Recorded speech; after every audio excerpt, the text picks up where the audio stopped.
Hello students, welcome to my channel study with Shiksha. आज हम पढ़ेंगे मूवमेंट्स बुक का क्लास 9th का chapter number 4 the kingdom of Fools के क्वेश्चन आंसर। स्टार्ट करते हैं। Question number 1, what are the two strange things the guru and his disciple find in the kingdom of फूल्स।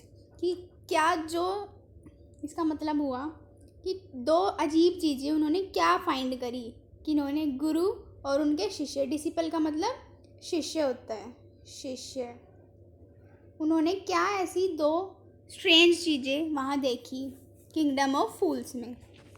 उन्होंने क्या देखा था? The guru and the disciple found that in the kingdom of fools people use to work during night and sleep during day. क्या people जो मतलब वहाँ के लोग थे वो काम कब करते थे? रात में, और दिन में सोते थे। Everything was cheap and cost the same. सबकी कॉस्ट क्या थी? चीप थी, मतलब बहुत सस्ती थी, और सबकी कॉस्ट सेम भी थी। ये चीज़ें तो क्या थी उन्हें वहाँ अजीब लगी। किसको? गुरु और उसके डिसिपल यानी शिष्य को।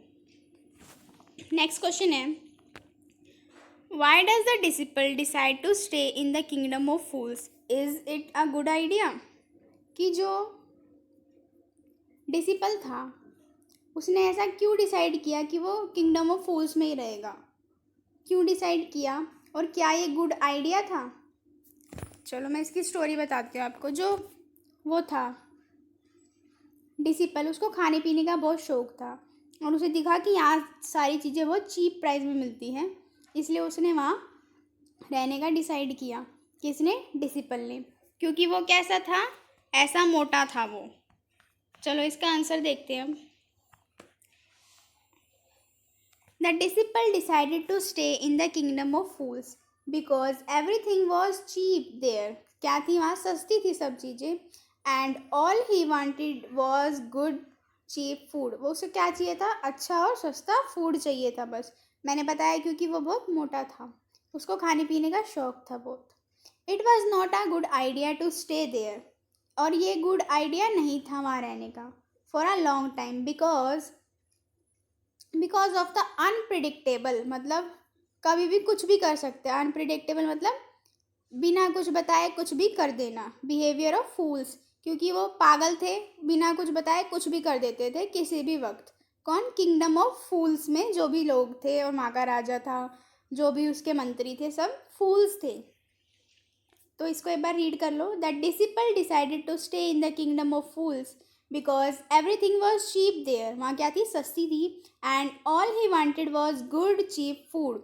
It was not a good idea to stay there for a long time because of the unpredictable behaviours of fools. Next question है, name all the people who are tried in the king's court and give the reason for their trial. मतलब किस किस को बुलाया गया, कौन कौन अपराधी था। तो इस पिक्चर में देख रहे हो आप, दीवार बनाने वाला, वो डांसर, वो ज्वेलर, वो मर्चेंट, ये सब क्या थे? वहाँ बुलाए गए थे, और उसकी नज़रों में सब बुलाए गए थे, और सबको मतलब अपनी अपनी गवाही देने का मौका मिला था। अपना अपना पक्ष बोलो। तो इसका आंसर देखते हैं। The king's court put the merchant, the bricklayer, the dancing girl and the gold Smith on trial. मतलब बुलावे पे बुलाया गया उनको। This happen because a thief died when the wall of the merchants house fail. क्यों बुलाया गया था? क्योंकि जो चोर था उसके ऊपर दीवार गिर गई थी। किसके घर की? मर्चेंट के घर की, यानी उस साहूकार के घर की। The merchant was blamed for having a weak wall. उस पर क्या ब्लेम लगा था? इल्ज़ाम लगा था। ब्लेम का मतलब इल्ज़ाम, कि उसने वीक वॉल मतलब ऐसी ताजू बाजू सी, या हल्की, या सस्ती, या जिसमें दम ना हो, ऐसी वॉल बनवाई। The brick layer was blame for not building the well wall properly. Brick layer मतलब उस मजदूर पे क्या इल्ज़ाम था? कि उसने जो वॉल है वो प्रॉपरली नहीं बनाई, यानी अच्छे से नहीं बनाई। The dancing girl was blamed for distracting the brick layer. उस डांसिंग गर्ल पे क्या ब्लेम था? कि उसने डिस्ट्रैक्ट किया किसको? ब्रिकलेयर, उस मजदूर को। The goldsmith was blamed because he made the dancing girl keep walk to his house many times. और गोल्ड स्मिथ पे क्या, सुनार पे क्या इल्ज़ाम था? कि वो डांसिंग गर्ल को मजबूर करता था, क्योंकि उसने उसके गहने टाइम पर बनाकर नहीं दिए, इसलिए उसे वहाँ रोज आना पड़ता था उसके घर पे। एक बार इसको रीड करते हैं। The king's court put the merchant, the bricklayer, the dancing girl and the gold Smith on trial. This happened because a thief died when the wall of the merchant's house fell. The merchant was blamed for having a weak wall. The bricklayer was blamed for not building the wall properly. The dancing girl was blamed for distracting the bricklayer. The goldsmith was blamed because he made the dancing girl keep walking to his house many times. Next question है, who is the real culprit according to the king? Why does he escape punishment? King के हिसाब से कौन था real culprit? दोषी। Culprit मतलब दोषी। Why does he escape from punishment? कि उसे पनिशमेंट से, वो पनिशमेंट से कैसे बच गया जो दोषी था। चलो इसका आंसर देखते हैं। The real culprit according to the king was the merchant himself. जो रियल कल्प्रिट था वो मर्चेंट ही खुद था। Although the merchant's father was the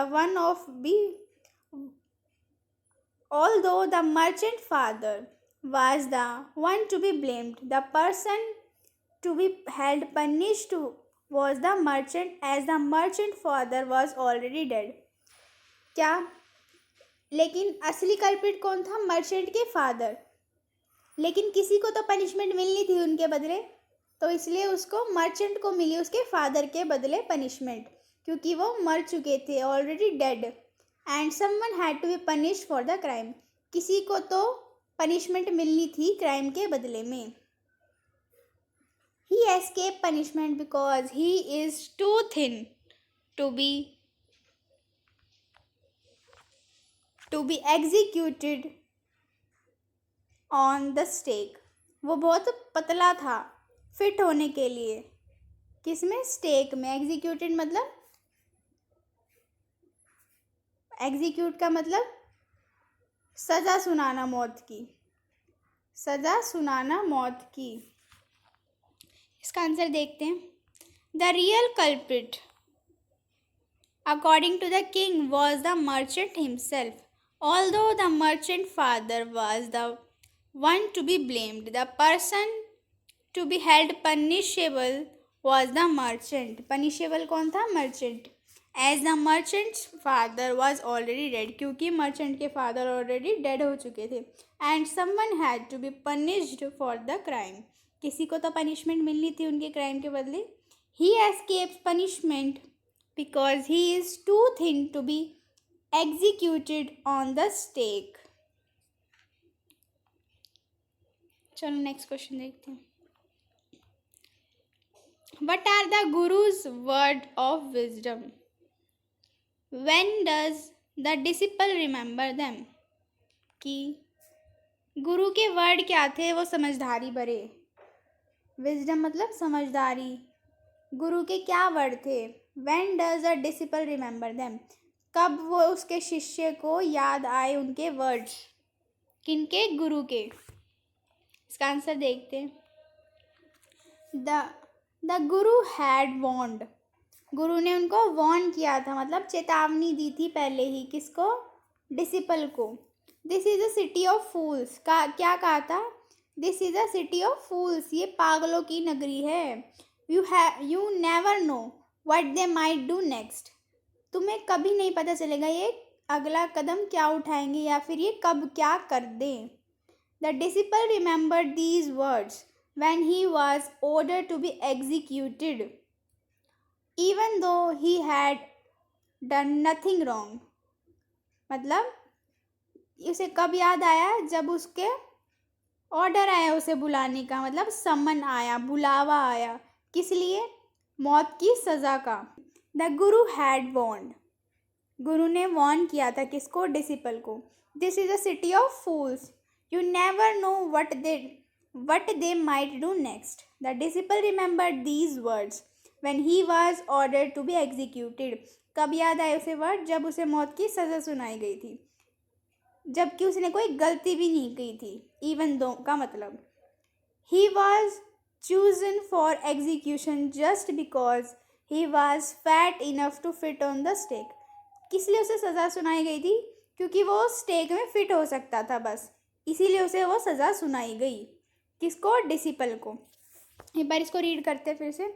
the Guru had warned, this is a city of fools, you never know what they might do next। The disciple remembered these words when he was ordered to be executed, even though he had done nothing wrong. He was chosen for execution just because he was fat enough to fit on the stake। Next question है, how does Guru manage to save his disciple's life? कैसे manage करा सब कुछ गुरु ने अपने disciple की life बचाने के लिए? ऐसा क्या किया किसने? गुरु ने, डिसिपल की लाइफ बचाने के लिए। आंसर है इसका, the guru reached just in time to save his disciple life and play a clever trick. मतलब वो उनको बचाने बिल्कुल टाइम पर पहुंच गए और एक क्लेवर ट्रिक मतलब चालाकी भरी एक चाल चली उन्होंने। He told the king that the stake was special and that the person who died first would be reborn as the next king। क्या कहा? किंग से क्या कहा उन्होंने? ये जो स्टेक है बहुत स्पेशल है, जो पर्सन पहले मरेगा वो क्या? अगले जन्म में, रीबॉर्न मतलब अगला जन्म, फिर से वो क्या? किंग बनेगा। The one who died second would become the minister, और जो सेकेंड में डेथ होएगी जिसकी स्टेक से, वो मिनिस्टर बनेगा। The king don't want to miss this chance, और किंग इस चांस को मिस नहीं करना चाहता था। So he let the guru and the disciple go, इसलिए उन्होंने गुरु और उनके शिष्य को जाने दिया। क्या? उन्होंने जाने दिया। In this way the Guru saved his disciples life, इस तरीके से उन्होंने अपनी भी और अपने डिसिपल की भी लाइफ बचा ली। एक बार इसको रीड करते हैं। The guru reached just in time to save his disciples and played a clever trick. He told the king that the stake was special and that the person who died first would be reborn as the next king. The one who died second would become the minister. The king don't want to miss this chance, so he let the guru and his disciple go. In this way the guru saved his disciple's life। I hope आपको ये question answer समझ आए होंगे। Video अच्छी लगी तो like करें, share करें और सब्सक्राइब करना ना भूलें। स्टडी विद शिक्षा। Thank you for watching.